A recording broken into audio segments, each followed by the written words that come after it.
Greetings, heathens and heretics, for the first time in what feels like a while. Padres back in the UK. Welcome home. Thank you. Mm, Customs man, You haven't been looking after it. border Gone force to the let you through. dogs. no, we had a quick tidy up before you arrived. Just shit everywhere. How are we all doing? We all right? Everybody good? It feels like it's been a while. Yeah. Yeah, all good in my corner. Yes. But Well, there you go then. That was I've, you Yeah, know, I'd love to expel the diverse magnifications of my life, but no, it is utterly droll as it currently stands. oh, well, we should probably acknowledge that since we last met, we've had the Back to the Beginning concert. That was a pretty big deal. yeah, it was a bit sort of heavy metal live aid, wasn't it? It was yeah, I mean to be fair we won't get into too Have much of you it, but have you figured out who this band is yet that she Sharon hasn't said to make money with it? she hasn't said yet. Right, I've got a theory. Right. So apparently it's Soundgarden because and it's not the current members of the band. It's Chris Cornell's wife wasn't willing to do a deal on foregoing right that she's supposed to get a payment every time they play live and they used his name Soundgarden. And Right. the other guys were cool doing it, but she wanted money from Sharon Osbourne or Soundgarden for Mm, doing that gig if they were going to be there as Soundgarden, and that's why. I have heard that. That's one of the theories that's been put out there. But I think the band themselves have put out a statement saying, I don't know, kind of wishing Black Sabbath well and all that. And I think they've Yeah, just tried to best of sort of luck. dispel the idea that it's them. I think Motley Crue did a similar thing because their name was bandied around for a But while. nobody really wanted them though. That's the About to difference. say, were they banned? And What would have been funny if they'd had Motley Crue, then cut their mic, and then other people would come out and go, "Get off your shit, go on, Yeah, you've had enough. That's it. You've had you've your had 30 enough." You know seconds. what's Fuck off. that? You know, yeah, go and rewrite the Dogs of War song that you put out last year. Yeah, Shit. Oh don't, God, yeah, don't. imagine that. But yeah, But I mean, just yeah, overall though, I thought it was great. I really enjoyed it. I think generally speaking, I think most people came off really well. It's good. And I'll say it. I think I was genuinely moved by Ozzy's performance. I went, I was feeling a bit cynical, um, in terms of what he would be doing. And I just imagined all sorts of scenarios where he's essentially kind of wheeled on, waving while, sort of lip syncing to a backing track. But fair play to him, he did the whole thing live, and I thought it was great. he sounded as good as he has done for years. To be fair, I mean, he's never been the pinnacle of vocal ability, but that's not what it's all about, is it? So, but I think as a celebration, it was good. The atmosphere, obviously, I was watching it on TV. The atmosphere early on seemed a little bit flat, certainly down the front with this whole Right. golden circle nonsense. Yeah. Most of it seemed to be coming from the rest of the stadium. But as things went dark and you had your Guns N' Roses who sounded awful, and then Metallica and obviously Ozzy and Sabbath, it did start to come to life, didn't it? And it did look like a proper celebration in the Yeah. end. So yeah, Yeah. the I send off think that needed to happen. all in, it was pretty good. Yeah, yeah. But that's the past now. So we Was may it? as Were well. any members of the royal family there? Well, you'd think at least Prince William would have been there, being a I Villa know. fan and all Just Well, that. Brian May was there. Does he count? no, no, and he's He's not the best welcome either. guitarist in the world. He's not welcome. Uh, that just sums it up, doesn't it? No one cares, but we're fine with that. We don't care that no one cares. They can have their fucking, Yeah. all their knowledge. Just stay out of it. Stay out of it. But anyway, They can stick to the Royal Variety performance. yeah, exactly. A load of fucking washed up nonsense. So anyway, you look, might have had Mickey Tomlinson might have been there. potentially, you never know. But Apparently. yeah, different kind of royal family. But there you go. Anyway, Um, speaking of large musical events, yeah, it's Bloodstock time again. Fuck me, this comes around quick, doesn't it? yeah, it does. Yeah. Oh. Bean's I only mean, just about recovered from last year, I think. this is true. Bean This still is, has carrots left from last year. what did you say? Bean still has carrots left from last year. Oh, look, listen. Why do you don't take carrots to a gig, do you? I've been known to take carrots to Bloodstock. What are you? A It's fucking donkey? but you know, I think it just started off as a genuine attempt to get some nutrition in over the weekend, but it's become a bit of a tradition now. So if we don't break out the carrots on day one, then you know it's a good omen. I- You need your nutrition to rock, so it's perfectly valid. It's a at this age, metal you do. festival. It's a metal festival. Yeah, but It's we're all not a old. fucking health spa. We're all old. Listen, Yeah. it's a carrot. I'm not getting my nails done. Where's the kale? Where's the kale shakes? There was hairdressers at Glastonbury, by the way, just so you know that. Fuck's sake. Yeah. I tell you, we've just harvested carrots from our allotment, so I'll give you one of ours to take with you. Oh, there you go. An Special one. exclusive in the Abyss carrot. Take Yeah, Abyss branded take a carrot. horse, take a horse or a cow and slaughter it at the gig. And You then never just get have it it on through like the an gates. open Yeah, fire. but you'll upset Just the turn in the vegans. spit. That's metal. Right, should we talk about the actual festival? You know, this wonderful heavy metal party that happens every summer. I'm not going again this year, by the way. Um, yeah, well, look, you know, we've got to spread things out a bit. So I'm doing Alcatraz, and you two and a few others are doing Bloodstock. So we'll be able to compare and contrast a little bit. Similar Yeah. size festivals, similar kind of lineups and things like that. So, you know, we'll be able to throw rocks at each other when we get up and go, well, this You one's get better than all the this one. Belgian beer, so Yeah, there there's is advantage there. there is the Yeah. added benefit of that, definitely. But I suppose let's kick off talking a little bit about the lineup, because obviously we've gone through it all many times, and it's now the whole festival's now sold out. It is a pretty strong lineup, but let's kick off with the headliners, I suppose. Trivium, Machine Head, and Gojira. What are they going to bring to this? Because it's the first sold out Bloodstock, completely sold out Bloodstock. So, but I wouldn't call these three the biggest three headliners that could possibly be available, or have headline Bloodstock before. Gojira maybe, but the other two, I think any No. link between the sellout festival and those three headline acts is entirely coincidental. well, I don't think so. No, I think it's more like this is a cultural wave now. This has been building momentum. So I mean, I mean, I know it's gonna provoke conversation, but the Saturday sold out on its own before Yeah. the other 2 days did individually, Yeah. and that's headlined by Machine Head. So whatever we think about them, we cannot deny. They are a draw. Yeah, exactly. Definitely, and I'd go as far to say, you know, they are for all the shade that we've slung at like the new album, and you know, just kind of their career in general. I think they're a great live band. You know, and just popular with a crowd like a Bloodstock crowd. You know, they did a surprise set 2-3 years ago now, and went down a storm. I think they can bring it live. I think for me, this is a band that I'm going to have a similar experience to. We talked about Megadeth a couple of years ago, and kind of, you know, for all our grumbling about Dave Mustaine, we kind of said, yeah, but I bet, you know, as soon as they start playing Tornado of Souls, you're going to be in. Yeah. I for myself, I'm predicting a similar experience with Machine Head. I'm going to go in grumbling, and then, you know, third of the way into the set, I'll be like, all right, fuck it, let's go. Yeah, and you'll get all the pyro and everything, won't you, that makes Yeah. the festival headline slot. So they are good value when it comes to that kind of thing.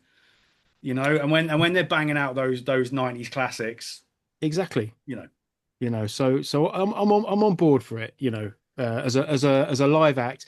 I'm predicting fire. I reckon Machine Head are the sort of band that sling a few flames into the set. Yeah, I can see that happening. I just don't want to live in a world where that's true.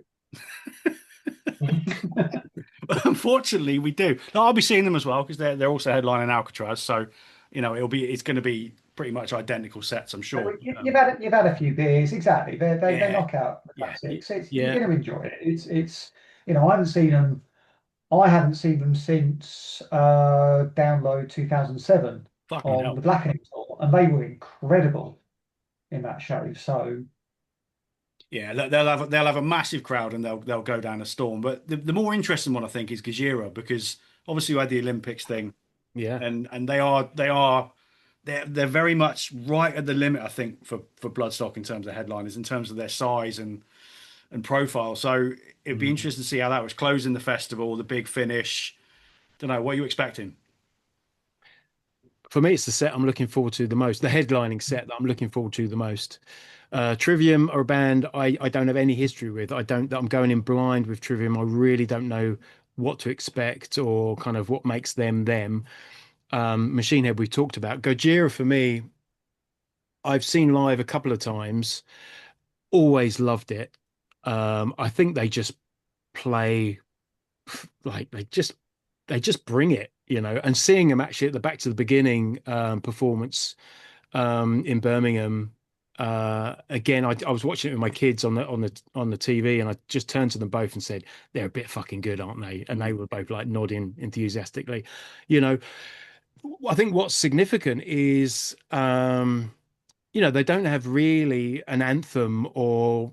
I mean, there's songs you recognize, but they haven't got that one slam dunk mega hit that everyone knows.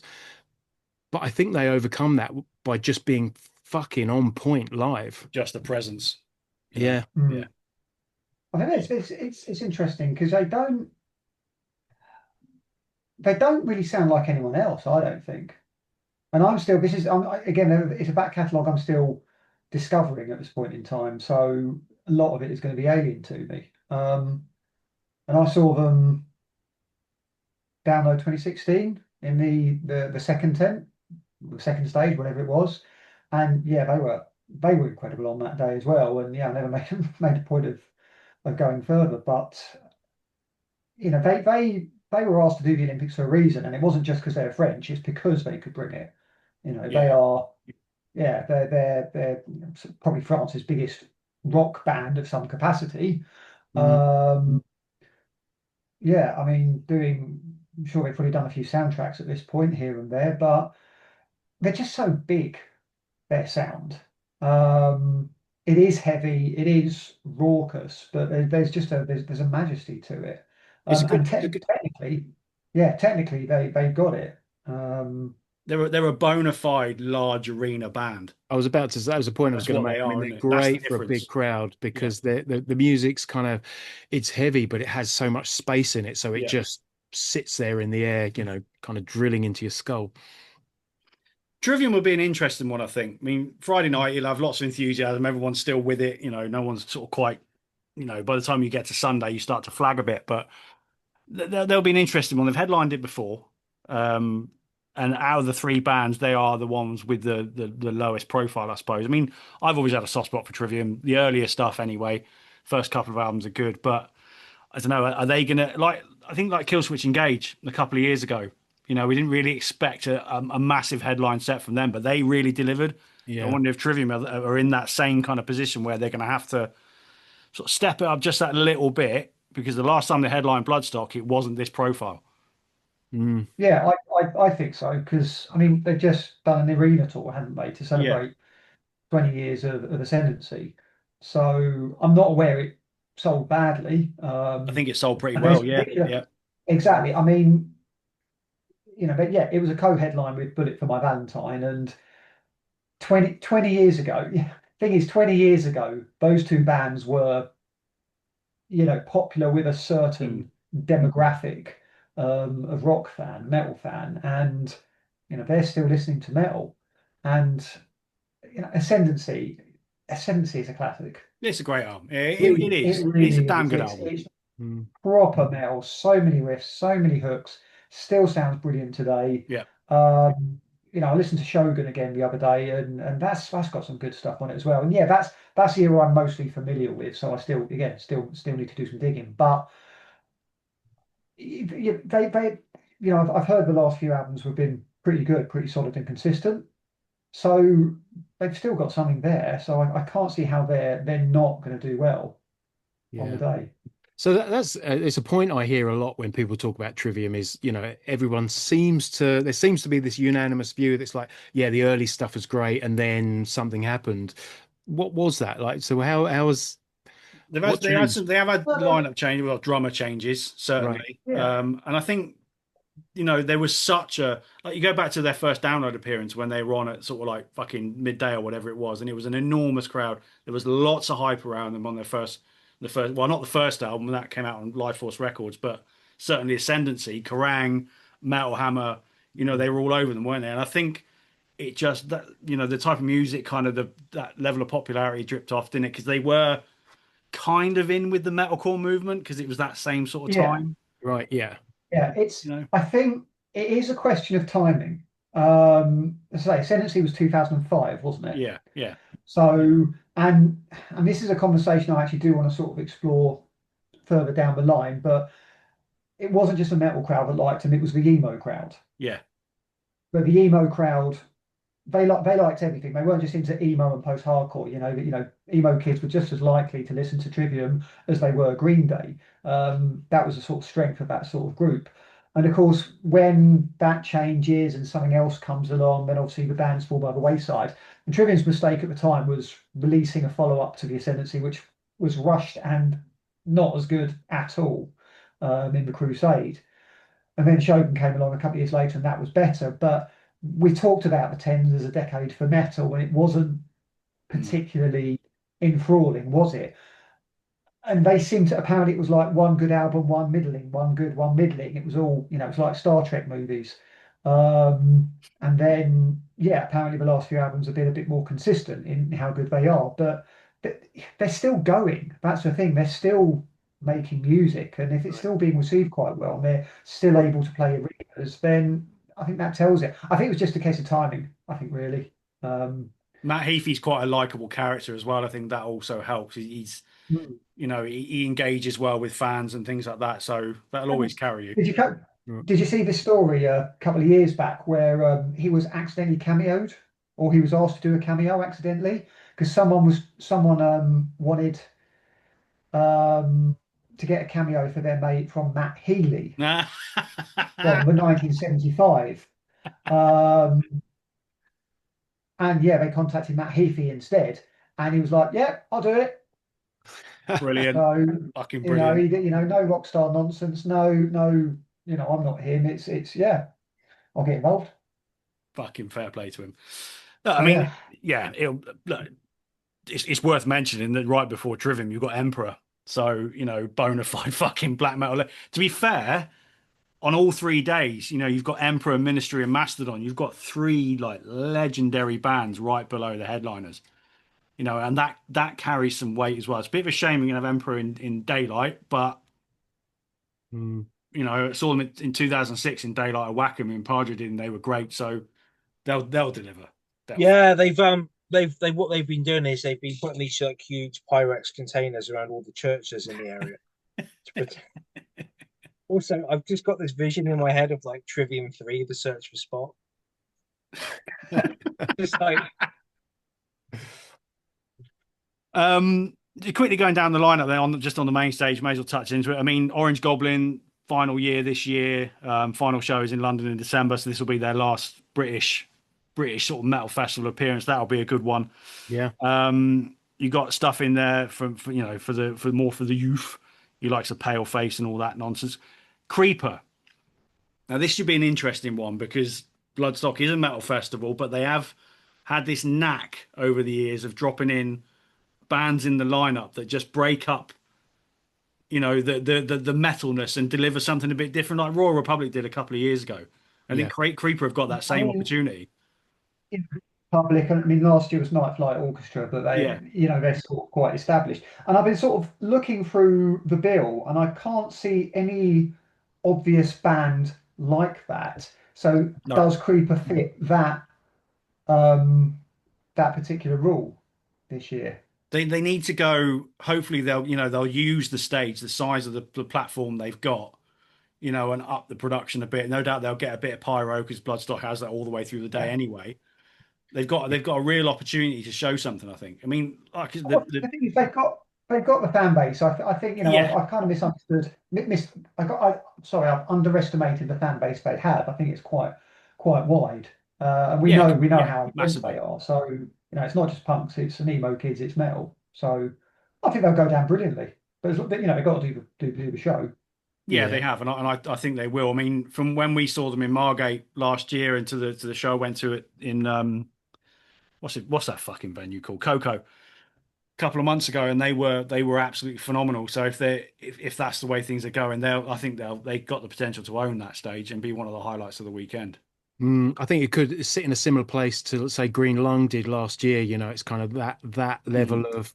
I think they've been a real sleeper success. They've kind of slowly, steadily built up this fan base. I think the way they've launched their upcoming album, you can see the production values are really coming in, and Yeah. if they bring that to the stage as well, which I think they have been doing. I think they've got a real presence. Um, I think they're going to be one of the highlights of the festival. Yeah, yeah. And I think they probably see this as a real opportunity as well. Any other main stage stuff that sort of so Ronnie James Dio stage? Let's get that right. I mean, I think Lord of the Lost is a bit of an iffy one. Fear Factory are doing demanufacture, aren't they? I think. They are. I mean, I will certainly watch out of curiosity, just because obviously it's not Burton C. Bell singing it anymore. Mm. But yeah, 30 years. I can't not really, can I? I think it's been donkey's years since I've seen them live in any capacity. But yeah, I can't even remember when I last saw them. So yeah, I think I'm going to have to really, aren't I? But it will be. I don't expect much, if I'm honest with you. I think it'd be a lot I of don't kind know. of fans of a certain age. They're not a band that have particularly captured, success with the generation sort of behind us, if that makes sense. I don't know. So Shenanigans and all that. but So yeah. There's going to be a lot of millennials just wandering around, just go, what is happening? What is this? Man's taking on machine. That's what's happening. damn right, damn right. But look, we've discussed Demanufacture on this podcast before. It's a great album. I'll be there. I'll probably. Yeah. I don't. I'm not sure if they're clashing with anybody at Alcatraz, but if they're not, I'll probably go and watch them as well. Same thing out of curiosity, if anything. And I'm not even a fan, so. Yeah. But if We've it's got- going to be anything, Demanufacture is, they're highlighting it. So. Yeah, I and mean, keeping it industrial. It's a classic for a reason. Yeah, yeah. Agreed. Yeah, yeah. And I was I wanted to shout out Ministry as well, because they're a band that every time I've seen them live, especially on festival stages as well, they really have that ability to just kind of cut through all the, sometimes if the wind's blowing or the conditions aren't quite right or whatever, things can sound muddy. And when you've got a band as pin sharp as Ministry, you kind of need to experience that. And I've seen them, at downloads sounding like they're playing in a tiny little club, like really heavy, pin sharp sound, fantastic live drummer. So I'm looking forward to that. It's been a long time since I've seen Ministry. Haven't really kept up. I've dipped into the albums. Really love what they did with the Squirrely Years. Well, they're going heavy on that stuff on this tour. Right. So That's good to that'll be hear. that'll be really interesting how well that goes. Then I'll definitely be watching them at Alcatraz without a shadow of a doubt, 100%. Because I think the last time I saw them was Wacken in 2007, and they were fucking savage. It was like 1 o'clock in the morning, and they were just gargantuanly heavy, ridiculous band. So yeah, definitely be watching them again. There's always one like token grumpy old fart who's actually like cheered up briefly for this particular festival. Depends what drugs he's on, I think. I think he needs all of them to just to stay alive at this point. I do shout out to Lacuna Coil. Yeah, I mean, I've never they're a seen band that just them, keeps and, sort of trudging on, aren't they? yeah, but it'd be nice to tick them off in some ways, just because they've been around for so long, and they've got a few good ones here and there, and yeah, I mean, sort of early evening. Yeah, Show. It's the position, Sun isn't coming it? down. Lacuna Coil into Emperor. yeah, it's it's a lot of daylight goth and fucking. That's it. You get round up the goths and Yeah, but like Coma, go back to Comalize. It's a great album. Banging cover of Enjoy the Silence. I've always been really big fan of that cover. I think they did it really. Oh, it's great. Yeah, yeah. So yeah, they'll be good. Lowdown. I mean, the opening slots on the main stage are quite important, I think, because those bands have got opportunities to grab people early doors. Yeah. I think Famine will be one of those. They're one of the first bands on the main stage on the Friday. Really good. We saw them Margate last year, and after watching the first few bands, we then went to watch Famine, who are sort of early on the main stage as it was, and they were a big step up from everything else we were watching at the time. So they're one, and I think Cage Fight have got a big opportunity as well. Yeah. You know, to build their profile on the main stage. We saw them 2022 in Bloodstock, didn't we? They were on the Sophie tent, I think, and they were very good. But this is another level up for them. So those Yeah. bands have definitely got an opportunity. And I think, again, Famine, that's a band. Last time I saw them at Bloodstock, they were on the Sophie stage, so we're seeing that progression. We're seeing these bands coming up through, and just getting bigger and bigger sets, which I think is great, Yeah, and I think it's good of you see Bloodstock, investing in these bands, giving them the opportunity to prove themselves. And when they do, it's like, okay, advance on to the next stage. Yeah, and he's plenty of British acts as well at that point. Ghost of Atlantis, who are an Essex band, so fair play to them as well. It's another opportunity for them. It's good. It's good to see, and I think Bloodstock, no matter how big their profile gets, they need to stick with that and keep supporting those grassroots British bands that have come up through the levels. And like you say, there you go. Now as a main stage, go and do what you do. Yeah, I mean, something Bloodstock I think has always done well is just really represented that kind of that grassroots level bands, and I think we've said it before. Those tents are never empty. It's not like you walk past and it's like, oh, who's playing in here? And you'll see some band, playing away to an empty room. It's like, no, it's always packed, man, which just goes to show that people care about it as much as, Bloodstock are giving these bands the opportunity, and people give a shit. They'll turn up and they'll see these bands. Yeah, there's been times we've tried to get in the new Blood tent and you can't get in there. Right. Yeah. Which is just fucking fantastic. This is it. You have to position yourselves well to get into the Sophie tent, don't you? Especially for the last band of the night.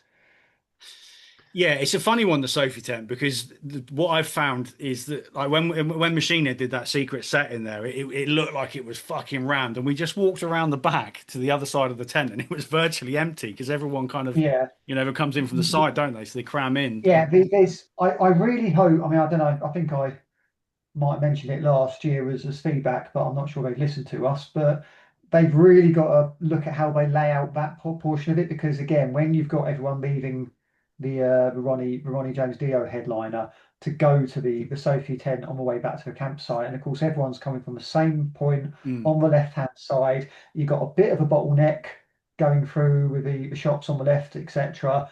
And of course then people hover around the edge because they think they can't get in and they're just trying to get a look. And of course it might be packed, it might not be, but it just sometimes feels a bit dangerous there, I think. So I hope they've tried something different. But and you've got the aspect of it being sold out this year as well, so you've got more people. So yeah, if you wanna see the closing bands of the night in the Sophie tent, it's you need to be on that side and maybe ignore the front for most of the set. I mean, for the Sophie stage this year, you've obviously got the Thursday, which is standalone. So obviously everybody that's on site, that's where you're going to go. We'll come back to that in a minute. But the three headliners of the Sophie tent are Cataclysm, Static X, and Obituary. So obviously for us, Obituary are the big draw there. I think that's a good way to finish off. Static X and Cataclysm, are they really at that level? I'm not sure they are when you think of the bands. I'm not really familiar with Cataclysm. Yeah, they're one of those bands I've heard of and not really listened to, so I might have to give them a bash in a minute as I wash up. Pretty run-of-the-mill Euro death metal for me, to be fair. But I've dipped in. Nothing's captured me, beyond the odd kind of your ears prick up at moments. I mean, interestingly, Static X are kind of paired up with Breed 77 as well, so they've really gone heavy on the mid 90s. 2003. Yeah, but it'd be interesting to see how. I think that's probably. I think it's going to go down well. I think we've entered that era now where people look back at the 90s and it's. Those are our legacy bands now. Yeah, right. Yeah. I think they're looking at it as a bit of a throwback party band, because obviously late 90s has kicked off. First couple of albums probably had that sort of new metal industrial popularity, didn't they? Yeah. They're not, for my money, they're not at that level anymore. Maybe they could play earlier on in the day on the stage, and even the main stage potentially, but they're not really a headline, the Sophie tent kind of band. But as a last band on a Saturday night when people are pissed, and just want a bit of a laugh before, they listen to the Venga Boys from the DJ, um, No. they're probably a good choice. Yeah, I think it's a fair point. It is. It's that Saturday night set, isn't it? It's carries a certain energy. Those new metal kids are now late 30s, early 40s. So, Right. Exactly. put it that way. And look, obituary will just come and they'll just fucking lay it down hard and thick like they usually do, and bang, done, gone. I dread to think what their guitar sound's going to be like. Thick. It's take an adamantium suit in with your kids, because yeah. It's all in the riff. Nail Bomb is a big fucking deal. Yes. I know it's just Max Cavalera and obviously Hired Friends now. It's not really the same, but there's no Tunnel of Fudge. But I don't know, it's still Nail Bomb. It's still a fucking classic album, that. Well, it's those songs, isn't it? Yeah. That's really, I mean, Max Cavalera belting out those songs is probably all you need. Yeah, it's a shame. I admit to getting excited seeing their name on the bill and then finding out that Alex Newport wasn't involved. I kind of went, no, wish no. But it's those songs at volume. They're one of the bands I'm looking forward to the most, I think. I would have had them as the Friday night headliners in that tent, to be fair. Yeah, that is a good shout. But look, it doesn't really matter, does it? It means no fucking difference. But look, I want to shout out. There's some fucking good stuff on the Sophie tent this year. You got Wall on Sunday. Mm-hmm. The twins from Desert Storm. We caught them with Gnome earlier in the year. And another band. The last time I saw them playing at Bloodstock, they were in the Jägermeister tent. Yeah, exactly. So, and they're sort of halfway up the bill kind of thing. So yeah, it's a good one. They were so good with Gnome. Under a Crumbling Moon, worth seeing. Barbarian Hermit, definitely worth seeing. Yes, definitely worth seeing. And you got Undeath will pull a crowd, I think. Yeah. The death metal kids are going to be all over that. Yeah, I'm curious to give them another crack, because when we saw them before, I think we all walked away, a bit kind of it wasn't quite as sharp as we'd hoped it to be. Well, the sound was dreadful, terrible, wasn't it? Yeah, but I've been listening to them more. Obviously, they put out a new album since then, and that's kind of won our favor. So yeah, I want to give them another crack and just go in there. They'll have better sound, and they'll probably pull a big crowd. There'll be a lot of people there to see them, so I think they will be good. Yeah, they will be good. They'll definitely be good. 3 Inches of Blood. Are we going to be watching them? Yeah, never seen them, so that'll be one. All the axes and shields, and it'll all come out. Yeah, I'm hoping someone has built a life-size Wickertron as well, but yeah, you've still got time. You've still got time, voice. I haven't got time at the moment, I can assure you. No, that's just going to be fun, dark nonsense, trad heavy metal, isn't it? And, Deadly Sinners. Yeah. Oh, can I just say, I'm sorry, I have to say this because I've never managed to put it down in writing. What the fuck were they pulling when they basically ditched the demo version of Deadly Sinners for the album version? Fuck me, I don't know. Anyone who's heard both knows exactly what I'm talking about, but fucking hell, that was a terrible decision. Album version is fine, but that demo version is magnificent. Anyway, sorry, that's such a true metal thing to say, isn't it? The demo version was so much better. Yeah, you heard it here first. It never happens, but that was one of the only times where I was so disappointed by the final version because of the demo version, which had really excited me. I know I'm not wrong in that thing, but that would just be good fun either way. Whether we still got the voice for it at this point, I don't know, because your voice is going to break the other way at some point. Waterlines are another one I think that we're worth seeing. Sort of a modern metalcore band, but they do it really well. Again, they were in the Jägermeister stage or whatever it's called now a couple of years ago, 2-3 years ago. They made that step up. They seem to be making waves. Making waves. Frail on the Sunday as well. Another band worth seeing. You know, there's some real fucking gems on the Sophie stage this year. And talk about the Thursday in particular. You got Dead Flesh who were opening the whole thing. I'll let Voice of Reason talk about them in a minute. And the Mighty fucking Gnome, who have got a real opportunity to lay a stamp because they were phenomenal at the Underworld earlier this year. The tour was virtually sold out in every venue, which I did not know they had that profile. But this is a big one. That Sophie tent, hopefully full of gnome hats and going fucking mental. Be interesting. I'm just two things. One, I'm excited to see them again, just because they were that fucking good.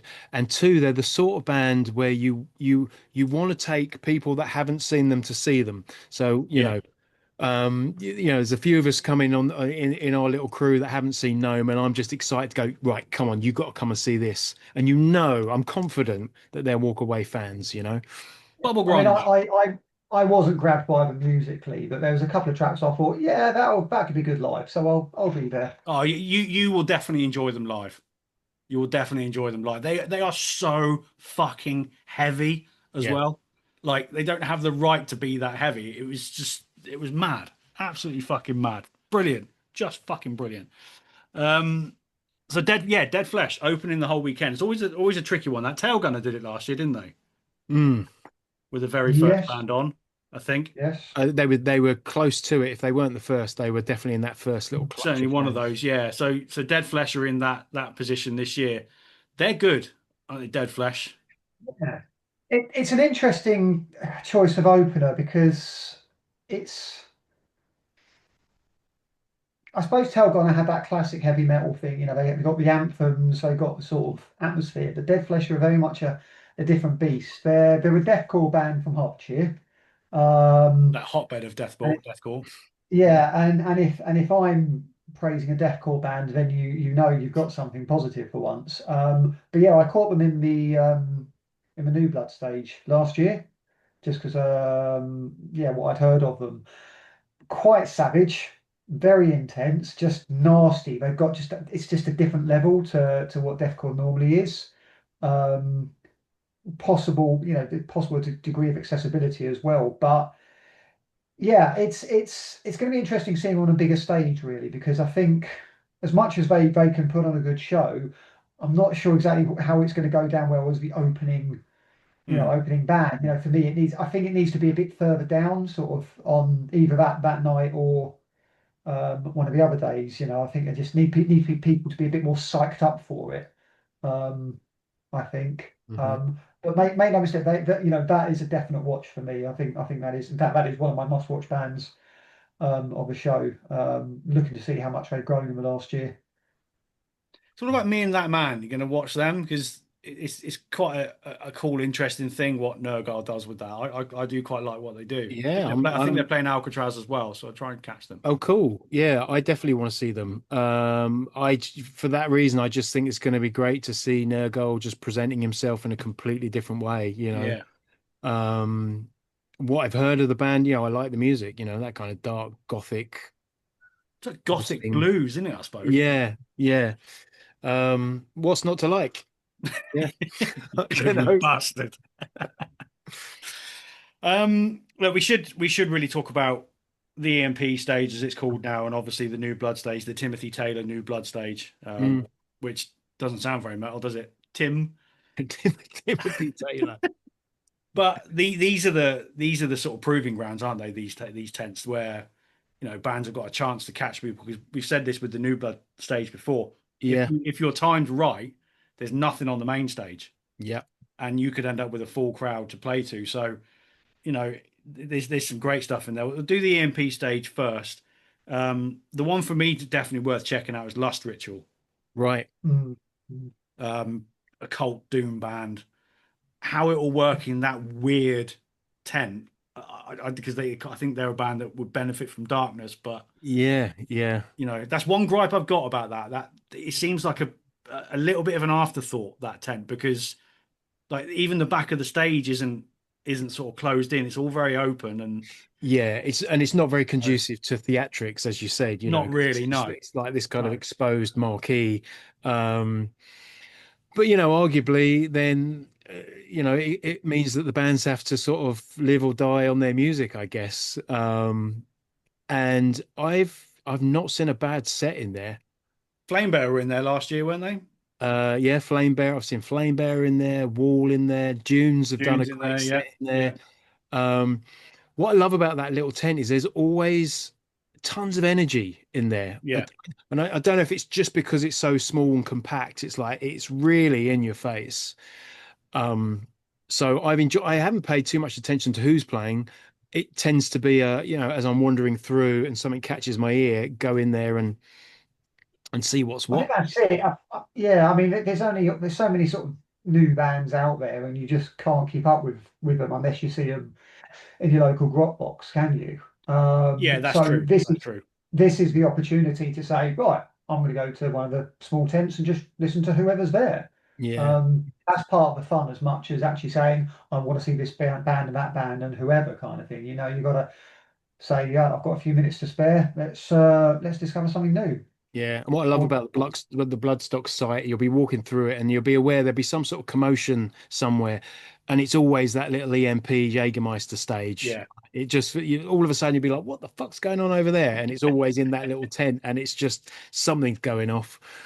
You've got the 500 in there, who are like again another sort of modern melodic metalcore band who do that kind of thing quite well. Desolator, who are fucking good, like sort of black and thrash kind of thing. Definitely worth checking out. And Thrashist Regime. Now they've got yeah, what I was saw watching. that. I thought just for that name alone, I'm going to have to check them out because I know that's nothing brilliant. about them. I'm gonna take a punt that they are a light-hearted take on thrash, but you know, fuck it, why not? But yeah, look, it's there's always some good stuff in there. The Timothy Taylor New Blood stage. There's a couple of bands that I want to shout out. Balefire are one that if you get the chance to go and see them. Again, kind of black and death, black and thrash kind of thing. Very good. Exorcism, who we've got playing Beneath the Arches. Great young thrash band. You've also got who else have we got on here? Symbiote, who are also playing Beneath the Arches. Plug, plug, plug, plug, plug. Decent deathcore band.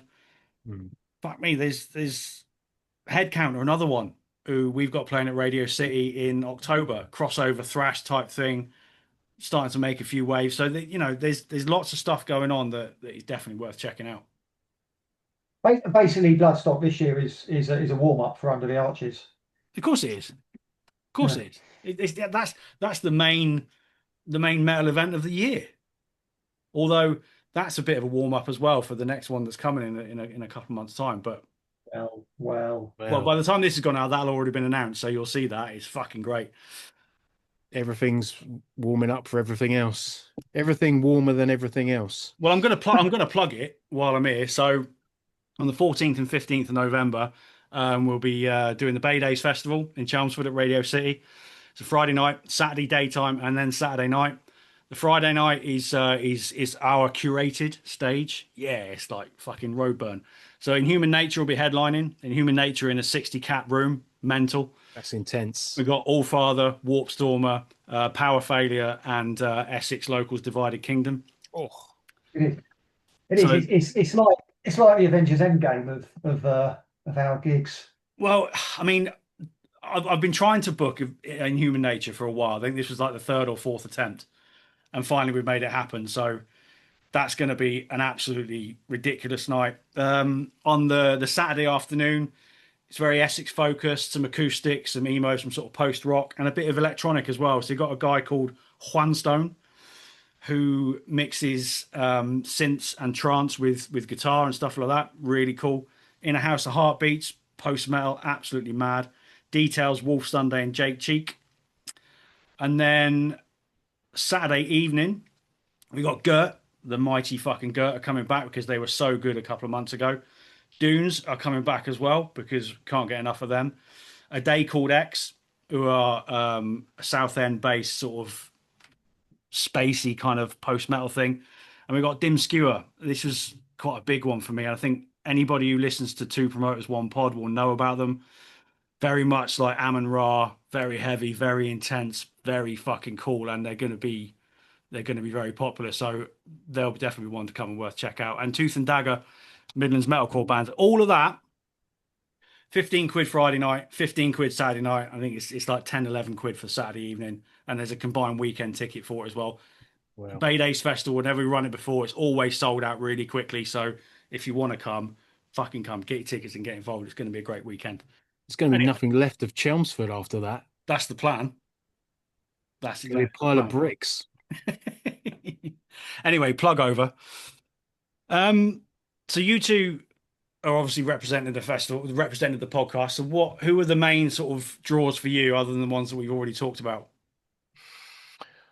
Well, I think Who are we the ones talked. that are making you tingle? Yeah, I mean, we've Oh, we've well, talked about most of the ones I really want to see. I mean, yeah. Emperor for me are a huge one, just because I've never seen them before. So um, that for me is a big one. And just as we've been talking as well, just acknowledge that obviously with them underneath Trivium, um, Ishan and Matt Heafy have worked together as well. So I wonder if there might be some live collaboration going on there. Maybe that's something that we might be seeing. Watch Yeah, I this think I space. think they're quite close friends in general. And there was the Ibaraki, or I don't know how it's pronounced, album that they worked on together. It's sort of a Japanese themed black Yeah, metal yeah. album, which is really good actually. To be fair, really good. Um, yeah, but we talked about Nail Bomb, Obituary for me are a band like you do not go and see Obituary. It's like, that is a no-brainer for me. Every time I've seen them, they've bought the goods and just left me wanting more. So, you know, Barbarian Hermit, we talked about that, off the back of I've not seen them since they dropped a great album. Um, so Mean Sugar. that for me is an opportunity just to catch that live. Um, you know, Voice of Reason. Yeah, I mean, I do want to give a specific shout out for Dead Flesh and Famine, in terms of the smaller bands, really, definite. But yeah, I'm curious about the Black Dahlia murder because they're not a band I've ever actually got into, but they're a band that maintained a decent fan base for years, and hmm they're very well regarded. And in some ways, I kind of want this to almost to be like a proper introduction for me. So yeah, I think I'll make a point of definitely watching them. And yeah, I obviously consider the circumstances. I hope they do well, They really, will. because hmm this is a comeback for them. So They will. They will. yeah, They will. yeah, good luck to them in that regard. I mean, like I said, there's bands I've not seen for years. I haven't seen Mastodon for over 10 years, so looking forward to that. Again, Emperor, 20 years it's been since I've seen them. Um, Curious about Harriet, I think. Um, Yeah, just because quite a they're sort major of on the billing up for and them up as as well, well. isn't it? Yeah. So I will check them out as well, just because I've not quite got into them, but I want to. Um, yeah, like I said, I think we talked about a lot of the bands who are playing elsewhere. So just going through this list. If there's anyone that I've missed? Oh, you like Bar, don't you? Yeah, the album came out on Friday. Can't Yeah. remember what it's called. It's got another ridiculously long post metal title. But yeah, they're really good. I say post metal. There's a bit of a black metal touch to them as well.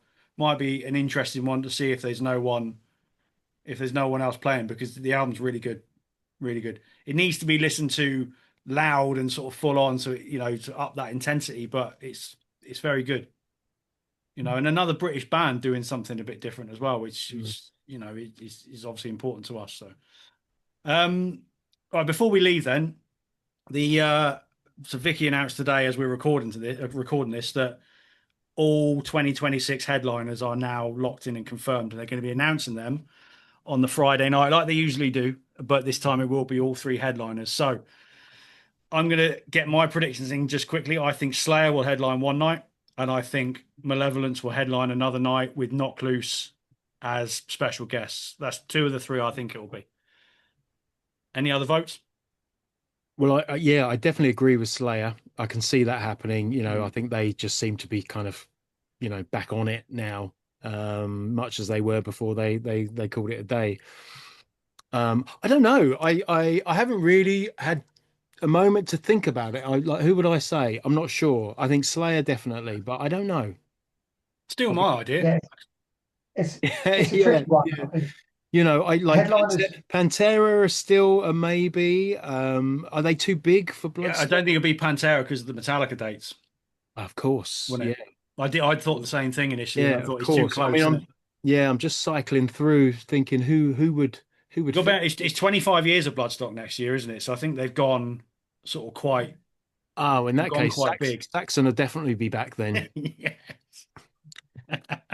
I mean, it's going to happen. A Parkway Driver shout, or are they just a bit too big now?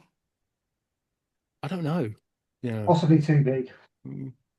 So I There'll be, think there'll be a new album, won't there? So, yeah, the album's mm. out. I think just before the UK tour in October. So Oh, yeah, okay. Yeah. obviously they Mm. did it I'm trying to think, before, but trying to think who's got albums later this year and what. Headliners, I don't know. Who knows? But I reckon at some point next year during the weekend, we're going to see Cavalera do something Sepultura. ooh, interesting. Right. You've heard it here I would first. say Mm. I wouldn't be surprised if like halfway up the bill, probably see Tail Gunner. Yeah, because the next album will be out before then. They'll need a main stage slot next year, I think. Yeah, Yeah, I definitely. mean, on the smaller stage, I'd love to see someone like Lois Creature. I don't know what's Um, happened with Lois Creech. They seem to have disappeared. I'm not sure whether they've kind of sort of parted ways or whatever. I don't know. They cancelled their 10-year anniversary show late last year, so I don't quite know what's going All on. right. It's a shame. Yeah. But yeah, look, you're going to have your Testaments, your Anthrax, all bands like that are all going to have albums out over the next Well, that was going to say, yeah, Paradise month or Anthrax Lost. are so. going to, yeah, Paradise Lost. That's a shout. They'll play. They'll play. Yeah, Yeah. yeah, So definitely. the Sophie 10 headliner one of the nights, I would say, and fully deserving of it. So yeah, they're another good shout. But Bloodstock do have a knack of throwing in curveballs. We've done it every Mm. year. We predict the Mm. headliners, and they come out with somebody different. So Yeah. You know what I'd love, and it is a bit of a a sort of desperate pull, but I'd love to see one of the synthwave acts do a set because if they can do Hellfest, if they can do stuff like that, Carpenter Bruttal, Perturbator, there'll be new albums by next summer. Perturbator's in October. Carpenter Bruttal is going to be next spring, I believe. I expect. Mm. They have a fan perfect base Sophie that 10 headliners. Yeah. And I've seen them go down a storm at like Arctangent and just really Yeah, just capture the crowd. It works. yeah. Definitely. I yeah, used to I see. agree.